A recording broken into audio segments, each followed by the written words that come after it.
সুদানে গৃহযুদ্ধ চলমান, যুদ্ধে বিধ্বস্ত দেশটি। গেল 2.5 বছর ধরে দেশটির সেনা প্রধান আব্দুল ফাতাহ আল বুরহান এবং আধা সামরিক বাহিনী প্রধান মোহাম্মদ হামদান দাগালো বাহিনীর মধ্যে সংঘাত চলছে। সম্প্রতি আল ফাসির শহর দখলকে কেন্দ্র করে দুই বাহিনীর মধ্যে রক্তক্ষয়ী লড়াই শুরু হয়েছে।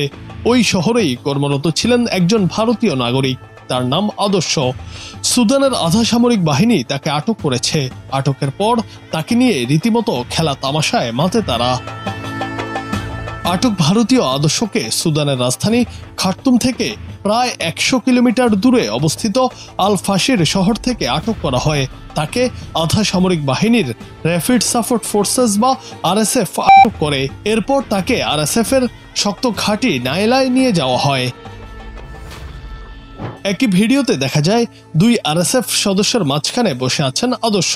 তখনই তাকে বিভিন্ন প্রশ্ন করা হয়। আরএসএফ এর সদস্যরা নিজেদের মধ্যে হাসাহাসিও করেন। এই সময় ওই ভারতীয়কে সুদানের বিদ্রোহীরা জিজ্ঞেস করে, তুমি শাহরুখ খানকে চেনো?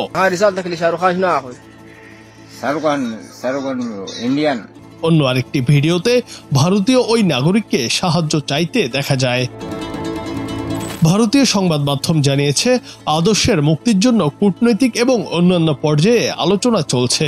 আদর্শ কর্মসূত্রে 2022 সাল থেকে সুদানে আছেন। সেখানে আল ফাশির শহরের একটি প্লাস্টিক কারখানায় কাজ করেন তিনি। আদর্শ উড়িষ্যার জগৎসিংহপুর জেলার বাসিন্দা। তার স্ত্রী সুস্মিতা এবং 2 সন্তান থাকেন উড়িষ্যাতেই। আদর্শকে নিয়ে উদ্বেগে দিন কাটছে তাদের। ভারতে নিযুক্ত সুদানের রাষ্ট্রদূত মোহাম্মদ আবদুল্লাহ আলী এলতম বলেন, আল ফাশিরের যোগাযোগ সম্পূর্ণ বিচ্ছিন্ন। শহরের কারো সঙ্গে যোগাযোগ করা যাচ্ছে না, তবে তারা আশাবাদী ওই যুবকের কোনো ক্ষতি হবে না। জুনায়েদ আহমেদ, বাংলা টিভি।